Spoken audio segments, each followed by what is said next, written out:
আমার কোনো শোক নেই, আমার কোনো বিষাদ নেই। হে কুরুবৃদ্ধগণ, আপনাদের নীরবতায় আমার কোনো ক্ষোভ নেই। পিতামহ ভীষ্ম, ক্ষমা করবেন, আপনাকে প্রণতি জানাবার স্থিরতা আজ নেই। আর কর্ণ, তোমার জন্য ঘৃণাও বড় বেশি মনে হয়। আর হে আমার পঞ্চস্বামী, আর্যাবর্ত বিজয়ী বীর শ্রেষ্ঠ অর্জুন, শক্তিমান ভীম, নকুল, সহদেব আর আপনি ধর্মপুত্র, আপনারা আমার কৃতজ্ঞ অভিবাদন গ্রহণ করুন। আমি সর্বজ্ঞা নই, যজ্ঞভূমের অগ্নি থেকে আমার জন্ম, ধর্মাধর্মের ক্ষুরধার পথ আমার অজানিত। আর্যপুত্র, আপনার বিচার তাই আমার পক্ষে ধৃষ্টতা। আপনার কোনো বিচলন নেই, আপনার ধর্ম আপনাকে রক্ষা করেছে বিকার থেকে। কৃতজ্ঞতা জানান সেই ধর্মকে। ভীমসেন, তোমাকে আমি ভালোবাসা দিইনি কখনো, তাই তা ফিরেও চাইনি। শুধু তোমাকে আমার জিজ্ঞাসা ছিল ফাল্গুনী, ঊর্ধ্বচারী মৎস্যের ছায়ালীন চোখের থেকেও দুর্লক্ষ কি দুর্যোধনের বুক? বলো সত্য করে। প্রেম নয়, শুধু পৌরুষের আস্ফালনই ছিল পাঞ্চালী বিজয়ের পটভূমি। কিন্তু মিথ্যা প্রশ্ন। আমি জানি তোমার কোনো উত্তর নেই, যেমন নেই কোনো ভালোবাসা। তোমার শুধু আশা আছে। কৈশোর থেকে তুমি জেনে এসেছো বীরভোগ্যা পৃথিবী আর রূপমুগ্ধা নারী। জেনেছ একদিন ধৃতরাষ্ট্রের হাত থেকে ছিনিয়ে নিতে হবে কৌরব উত্তরাধিকার। জেনে এসেছ যেখানে যা কিছু সর্বোত্তম সেখানেই পৌঁছতে হবে তোমাকে। শুধু এই কুমারী লক্ষ্যের দিকেই তোমার দৃষ্টি ধনঞ্জয়। তাই অনায়াসে তুমি সরে যাও এক নারী থেকে অন্য রমণীতে। তোমার পূর্বপুরুষেরা যেমন একদা এক তৃণ প্রান্তরকে নিঃশেষ করে চলে যেতেন বনান্তরে। এই দূত সভায় দাঁড়িয়ে আমাকে জানতে হলো নারী শুধু কয়েক প্রহরের বিলাস সঙ্গিনী। মণিময় হার, শত সহস্র তরুণী দাসী, দান্ত মাতঙ্গ, গন্ধর্ব প্রেরিত অশ্বযুথ আর আমি পাণ্ডুপুত্র বধূ, এক পংক্তিতে দাঁড়িয়ে আমরা সবাই অপেক্ষায়।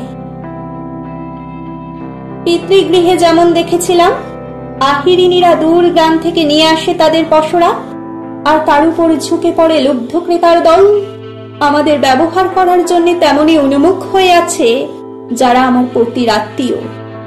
আর আমাকে আমাদের বিলিয়ে দিচ্ছেন যারা, তারা আমার পঞ্চস্বামী।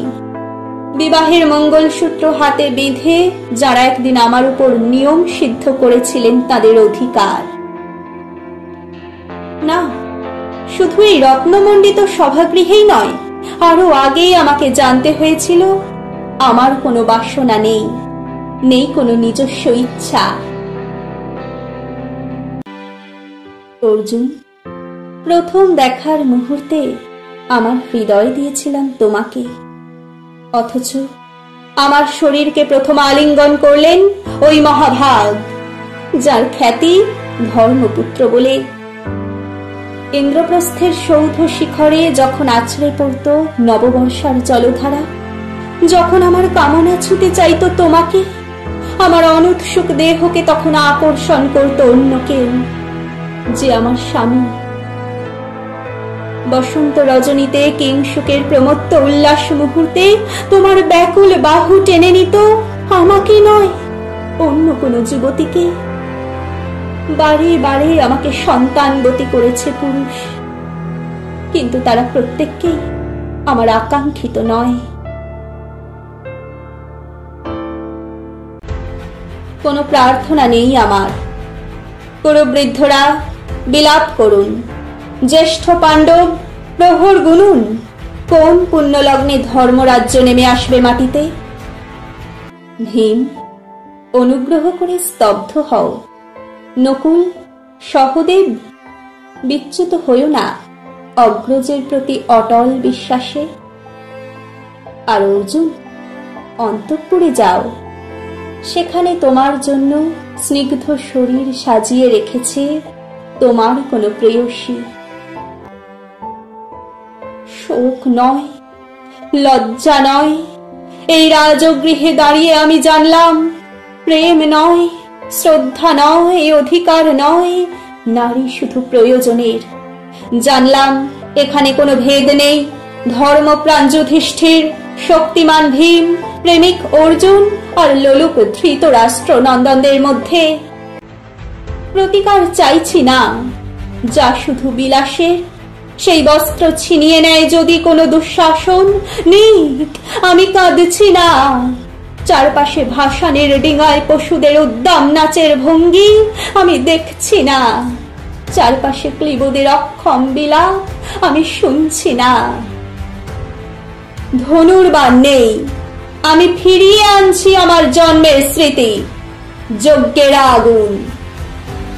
দ্রৌপদী নই, নই পাঞ্চালী, নই ভরত কুলবধূ, আমি কৃষ্ণা, যজ্ঞাগ্নি সম্ভূতা, শুধু নারী এক।